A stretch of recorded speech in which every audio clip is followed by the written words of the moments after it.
TV అభిరుచి ప్రేక్షకులందరికీ స్వాగతం సుస్వాగతం. అమ్మమ్మ చేతి వంటలు గుర్తు చేసుకుంటాం, అమ్మ చేతి వంట తలుచుకుంటాం, అత్తమ్మ రుచుల వంట చేతి నిండా తీసుకొని కడుపు నిండా తింటాం కదా. ఈ రోజు కూడా అత్తమ్మ రుచుల్లో మీరందరూ అబ్బాని లొట్టలేసుకుంటూ తినడానికి మా అత్తమ్మ ఒక మంచి వంటకంతో రెడీగా ఉంది. మరి ఇంకేం మాత్రం ఆలస్యం చేయకుండా స్టార్ట్ చేద్దాం. మరి మీరందరూ లొట్టలేసుకుంటూ తినే ఆ వంటకాన్ని ఈ రోజు మనకి ఎవరు చూపిస్తున్నారా అనేదనా మీ డౌట్? ఎందుకు చెప్పండి, మనం ఎప్పుడు అబ్బా ఆహా ఓహో అని తినే వంటలు ఎవరివి? కౌసల్య అత్తమ్మవి. పిలిచేద్దాం.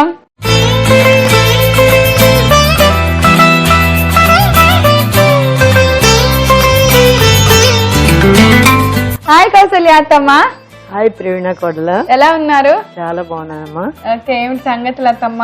సంగతులు ఉంటాయి, వర్షాలు పడుతున్నాయి, బయటకు వెళ్ళాలంటే కష్టం. అయ్యో, మా అత్తమ్మని ఇంట్లో కట్టేసినట్టుంది అసలే. ఎట్లానో మరి కదా అత్తమ్మ. మా అత్తమ్మ బాగా తింటారండి చక్కగా. అంటే షాపింగ్ కానివ్వండి, కొత్త కొత్త విషయాలు తెలుసుకోవటానికైనా, సినిమాలకైనా మంచి సర్కిల్ ఉన్నారు ఫ్రెండ్స్, చక్కగా వెళ్ళొస్తుంటారు. ఈ వర్షాలు అడ్డం వచ్చేసాయి కదా అత్తమ్మ. కార్లో వెళ్ళి గోడపట్టి దిగిపోవడమే. అమ్మో, ఇప్పుడే ఎక్కడికి వెళ్ళట్లేదమ్మా, వర్షాలు వస్తున్నాయి అన్నారు. ఇంకేంటత్తమ్మా, ఏం చేస్తున్నారు ఈ రోజు? ఏం కొత్తగా చేస్తున్నారు? ఇవాళ చాలా పాతకాలం వంట, గోధుమ పాల హల్వా. గోధుమ పాలతో హల్వా చేయొచ్చా? గోధులు బాగా నానేసేసి బాగా రుబ్బేసి ఆ పాలు పెట్టేసి దాని మీద నీళ్లన్నీ తీసేసి చక్కగా వడగట్టి హల్వా చేస్తారు. ఇది బెల్లంతో చేస్తారు, చక్కెరతో కూడా చేస్తారు. మన ఇవాళ చక్కెరతో చేస్తాం. గోధుమ పాల హల్వా తయారు చేసుకోవటానికి కావలసిన పదార్థాలన్నీ మనం ఒకసారి చూద్దామా? గోధుమ పాల హల్వా తయారు చేసుకోవటానికి కావలసిన పదార్థాలు: గోధుమలు నానబెట్టి తీసిన గోధుమ పాలు, చక్కెర, నెయ్యి, ఇలాచీ పౌడర్, కాజు, కిస్మిస్, కుంకుమ పువ్వు రంగు. అతమ్మ, గోధుమ పాలతో హల్వా చేయడానికి అన్ని ఇంగ్రీడియంట్స్ రెడీగా పెట్టేశారు. అయితే నానబెట్టి వాటిని మిక్సీలో మెత్తగా వేసి గ్రైండర్ లో బాగా రుబ్బిన తర్వాత దాంట్లో పీచు పదార్థం ఉంటుంది కదా, బాగా వడగట్టియాలి.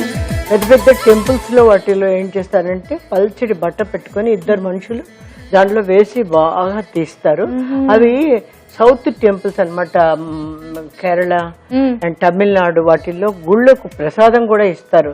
గుడి వాళ్ళు చాలా పురాతన గోధుమ హల్వా, అలాంటి వాళ్ళు అలా చేస్తారు. మనం కొంచెం క్వాంటిటీ చేస్తే మనం స్ట్రైనర్ లో వడకట్టేసి ఇలా పల్పు అంటే చక్కగా ఇలా గుజ్జులాగా ఉన్న గోధుమ పాలుని తీసి పక్కన పెట్టాం. ఓకే అత్తమ్మ, స్టార్ట్ చేద్దామా?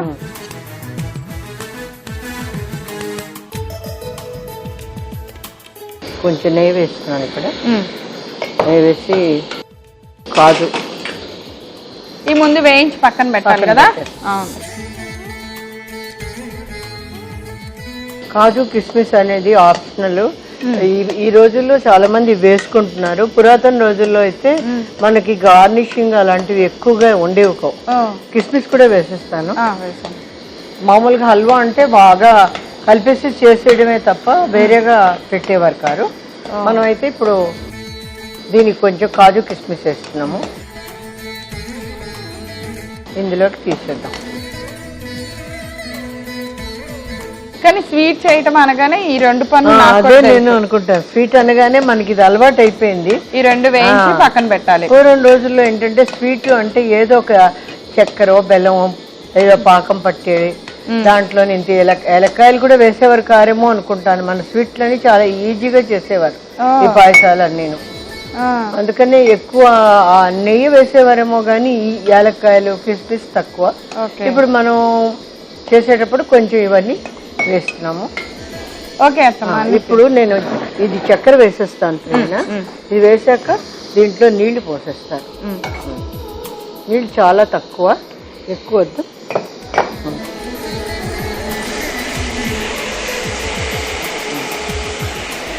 ఇంకా కొంచెం నీళ్ళు, కొద్దిగా నీళ్ళ ఇంకా కొంచెం నీళ్ళు వేసేసేయండి. అది అప్పుడు కొంచెం పాకల్లాగా వచ్చేటప్పుడు కొంచెం పాకం మాదిరిగా క్రిస్టల్స్ అన్ని కరిగిపోయి పాకం మాదిరిగా వచ్చేసాక తీయచ్చు. బెల్లంతో చేసినా కూడా చాలా బాగుంటుంది. బెల్లంతో ఏంటంటే ఇప్పుడు నేను చూస్తూ ఉంటాను, కొన్ని ప్రాంతాల వాళ్ళు బెల్లం తినరు, కొన్ని ప్రాంతాల వాళ్ళు చక్కెరే తింటారు. అందుకనే కామన్ గా స్వీట్ హౌస్ల్లో కూడా ఏంటంటే బెల్లం స్వీట్లు వేరు, చక్కెర స్వీట్లు వేరు. ఇప్పుడు ఇందుకే నేను చక్కెర చేస్తున్నాను, కామన్ గా అందరికీ అయిపోతుందని. కావాల్సిన వాళ్ళు నేను అన్ని కొలతలు ఎలా తీసుకుంటున్నానంటే 1 కప్పు చక్కెరకి 1 కప్పు పాలు, గోధుమ పాలు. తర్వాత నెయ్యి మాత్రం 1 కప్పు తీసుకోకూడదు, 1/2 కప్పు తీసుకుంటే సరిపోతుంది. 1 కప్పు కన్నా ఎక్కువ 1 కప్పు తీసుకుంటే ఫ్లోట్ అయిపోతుంది నెయ్యి. కొంచెం దగ్గర పడిపోయి పాకంలో వచ్చేస్తే ఇది వేసి కలిపేయడమే, ఇంకేమీ ఉండదు. తీగ పాకం అలా అంటారు, అలా తీగ పాకం కన్నా కొంచెం ఎక్కువే రావాలి, ఇంకెక్కువే రావాలి. అంటే నీరు మరీ తక్కువ వేస్తే ఇలా క్రిస్టల్స్ లాగా అయిపోయి ఉంటుంది కాబట్టి కొంచెం నీరు వేసాము. పంచదార బాగా కరిగి పాకం దగ్గర పడితే అప్పుడు మనం తయారు చేసి పెట్టిన గోధుమ పాలు వేయాలి, వేసేసుకోవచ్చు. ఓకే ప్రవీణ, ఇంకా మనం దీన్ని పాలతో కలిపేద్దాము. ఓకే.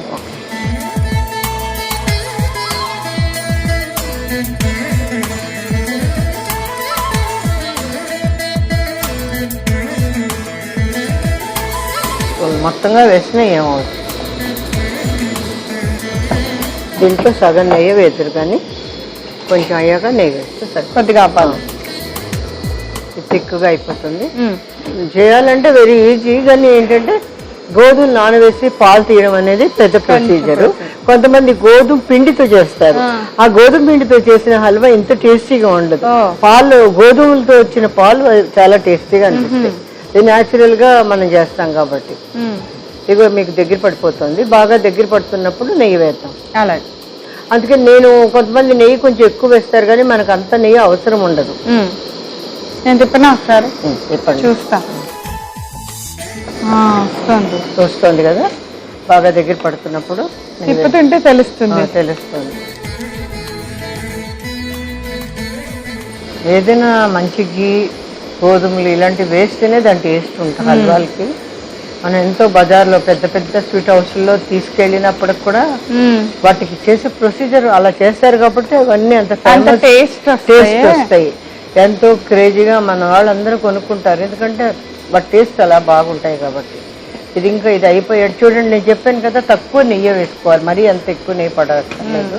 కొంతమంది 1:1 వేస్తారు, 1 వేస్తే చాలా ఎక్కువ అవుతుంది.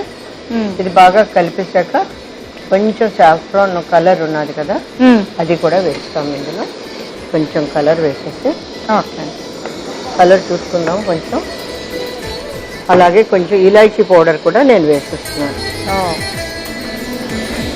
మంచి ఫ్లేవర్కి. ఇలాచీ పౌడర్ అయిపోయింది, కొంచెం దగ్గర పడగానే తీసేయడం. ఇంకా పైన కాజు కిస్మిస్ వేసేస్తాను. ఇది ప్లేట్లో వేద్దామా అత్తమ్మా? నేను బౌల్ పెట్టాను, బౌల్లో వేద్దామా? కాజు కిస్మిస్ వేసేసి కొంచెం పైకి పెట్టాము. ఆపేద్దాం అత్తమ్మా? కొంచెం కాజు కిస్మిస్ వేసేసి పైన కొంచెం బౌల్లోకి తీసేనా? అది కిస్మిస్ కాజు కొంచెం వేసేసి పైన కొంచెం ఎంత నీట్ గా మనం పాన్ కడగకుండా అదే నీట్ గా చేస్తుంది. ప్రవీణ కోడలు ఎంత బాగా చేసిందో ఇవాళ హల్వా. అంటే మా అత్తమ్మ ఎంత మెచ్చుకుంటుంది. ఇలా బౌల్లో పెట్టాలా అత్తమ్మ? హల్వా అంటే బౌల్లో కావాలి. ఒకవేళ మీకు ముక్కలు కోసుకోవాలంటే ప్లేట్లో నెయ్యి రాసి పెట్టుకుంటే కాసేపు పోయాక చల్లారాక ముక్కలు కూడా వస్తాయి. కానీ మనం బౌల్లో హల్వా అన్నాం కాబట్టి బౌల్లో పెట్టేసుకుంటున్నాం.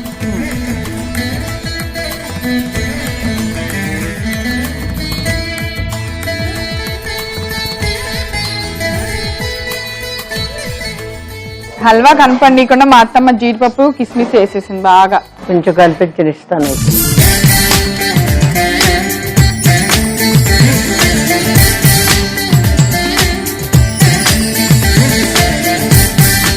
అత్తమ్మ టేస్ట్ చూసేస్తున్నా. తప్పకుండా. కానీ హల్వా వేడిగుంది, భయం వేస్తుంది. బాగా ఆర్పుకోవాలి, ఎందుకంటే ఇది నాలుగు అంటుకున్నా కూడా ఊడదు. కాకపోతే వాటర్ దగ్గరికి కడగాలి. అలాంటి చెప్పద్దు, నాలుగు అంటుకుంటే ఇదేమో బబ్బులు కదా ఏంటి? కాదమ్మా, వేడి మీద అలా నోట్లో నాలుగు అంటుకుందే అనుకోండి, ఆహా ఉంటది టేస్ట్, వర్ణనాతీతం. అది ఇప్పుడు నేను తినేస్తాను, నా హల్వా ఆరిపోయింది. చాలా చాలా బాగుంది అత్తమ్మా, నిజంగా హల్వా అలా నోట్లో వేసుకోగానే కరిగిపోయింది, అయిపోయింది. కానీ ఇప్పుడు ఇది తినాలంటే మళ్ళీ నేను కొంచెం ఆరపెట్టుకోవాలి, అందుకని ఇప్పుడు తినలేను. నేను తిన్న హల్వా ముక్క మాత్రం అలా జారిపోయింది. మీరు కూడా టేస్ట్ చేసేస్తారా? ఇంకెందుకు ఆలస్యం, కావాల్సిన పదార్థాలు తయారు చేసే విధానం రిపీట్ చేస్తా, నోట్ చేసుకోండి. గోధుమ పాల హల్వా తయారు చేసుకోవటానికి కావలసిన పదార్థాలు: గోధుమలు నానబెట్టి తీసిన గోధుమ పాలు, చక్కెర, నెయ్యి, ఇలాచీ పౌడర్, కాజు, కిస్మిస్, కుంకుమ పువ్వు రంగు. గోధుమ పాల హల్వా తయారు చేసుకునే విధానం: ముందుగా స్టవ్ ఆన్ చేసి బాండి పెట్టుకొని అందులో కొద్దిగా నెయ్యి వేసి వేడెక్కిన వెంటనే కాజు కిస్మిస్లు వేసి వేయించి పక్కన పెట్టుకోవాలి. ఇప్పుడు అదే బౌల్లో పంచదార వేసుకుని దానికి సరిపడినంత నీళ్లు పోసి పాకం రానివ్వాలి. కొద్దిగా గట్టి పాకం వచ్చే ముందుగా మనం ముందుగా తీసి పెట్టుకున్న గోధుమ పాలు పోసి బాగా కలుపుకోవాలి. మిశ్రమం అంతా బాగా దగ్గర పడుతున్నప్పుడు కొద్ది కొద్దిగా నెయ్యి వేస్తూ బాగా కలుపుకుంటూ ఉండాలి. హల్వా కొద్దిగా బాండిని వదిలిపెడుతున్నప్పుడు దానిలో నెయ్యి, కుంకుమ పువ్వు రంగు వేసి బాగా కలుపుకోవాలి. ఇప్పుడు మనం ముందుగా వేయించిన కాజు కిస్మిస్ కొద్దిగా వేసి ఒక సర్వింగ్ బౌల్ లోకి తీసుకొని కాజు కిస్మిస్ తో గార్నిష్ చేసి వేడి వేడిగా హల్వాని సర్వ్ చేయండి. అంతే, ఎంతో రుచికరమైన గోధుమ పాల హల్వా రెడీ. సో కౌసల్య అత్తమ్మ, యాజ్ యూజువల్ గా మీరు చేసిన ప్రతి వంట మాకు బాగా బాగా నచ్చుద్ది. ఇదైతే ఇంకా బాగా నచ్చేసింది. ఇంత మంచి రెసిపీని మా అందరికి చూపించినందుకు థ్యాంక్ యూ సో మచ్. చాలా చక్కగా చేసినందుకు చాలా థ్యాంక్స్. గోధుమ పాలతో హల్వా చాలా చాలా టేస్టీగా ఉంది. అయితే ఈరోజు మీరు చూడటం మిస్ అయ్యారా? అయితే మీరు చేయాల్సిందల్లా ఏంటో తెలుసా? youtube.com/ఈటీవీఅభిరుచి లేదా facebook.com/ఈటీవీఅభిరుచి అని టైప్ చేసి మా సైట్లోకి లాగిన్ అయ్యి అక్కడ గోధుమ పాలతో హల్వా అని టైప్ చేయండి. అంతే, ఆ వంటకం మేము ఎలా తయారు చేసామో మీరందరూ చూసేయచ్చు. రేపు మరో సరికొత్త వంటకంతో తిరిగి మన అత్తమ్మ స్పెషల్ చట్పట్లా కలుసుకుందాం. Until then have a nice day, bye.